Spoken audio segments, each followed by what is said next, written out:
Hi, and welcome from the Breslin Center following MSU's dramatic 72-68 overtime win against Ohio State.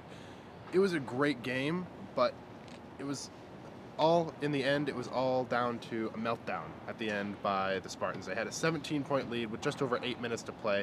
Ohio State comes back. What happened? Couldn't say any better. They melted down. I mean, they were up 17, 8 minutes to go, just like you said. And MSU got a little too comfortable. OSU got the lead down to 10 with around like 4 minutes left. Michigan State started to milk the clock, really just bleed the shot clock down all the way to 5 seconds, take some horrible shot really, and that just threw the whole game off. That's not how they were playing the first 30 minutes of the game, or 35 minutes rather, but that's how they played the last 5 minutes, and that's why OSU came back at the end.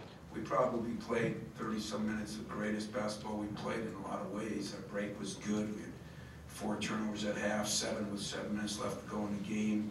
We were shooting good. Our break was really good. We were beating them at the things they're good at. They turned it over a lot more than we did. We were getting fast break buckets. They don't give up any. But they kill us on the boards because we had a couple guys that just didn't show up. And then to lose a lead like that, it's hard to feel good about. But then in overtime, people stepped up. Kenny Kaminsky, he had a little bit of a suspension there, but he stepped up and hit a big 3. It looked like his shot was on target tonight. What do you think of his play especially? I don't think Michigan State really knew how much they would be missing Kaminsky during his suspension. Now 3 for 4 from the field. All 3 of those 3-pointers, I mean, there's no question that they did miss him during the suspension, and they're more than happy to have him back right now. I mean, that was such a hello freshman moment that he had with that 3 late in the game. Inside-out passes, he can knock down shots. He's one of our best shooters, and I thought that was a big turning point in the game.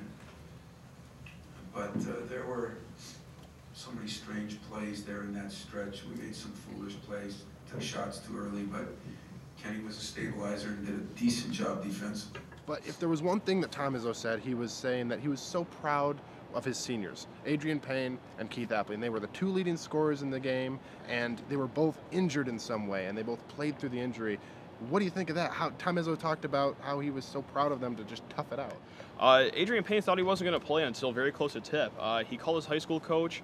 His high school coach basically said, if you can, then play. If you can't, then don't play.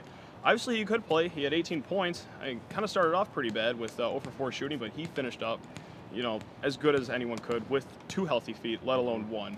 Adreian, on the other hand, yeah, he was really hampered down. Izzo made a point about that, and pretty much everyone here in the Breslin saw that, Adreian was working with something that, that wasn't favoring him. But hey, 19 points, did very well against Kraft, who's one of the best defenders in not only the Big Ten, but all of college basketball. And, 19 points speaks for itself, 18 points from Adreian Payne. He couldn't go. I mean, both legs were cramped up. They're working on him every minute. I mean, he could get over to save his life. I mean, if you want to write a story, write on that, his character and his heart, because he sucked it up, and so did Adreian. I think we're a damn good team, but I don't know where we are right now. I know this, we must be pretty good, because we are beat up. I don't know what will happen next game, but we're going to be a little more ready next game. From Breslin Center, I'm Zach Smith. This is Matt Sheehan, signing off.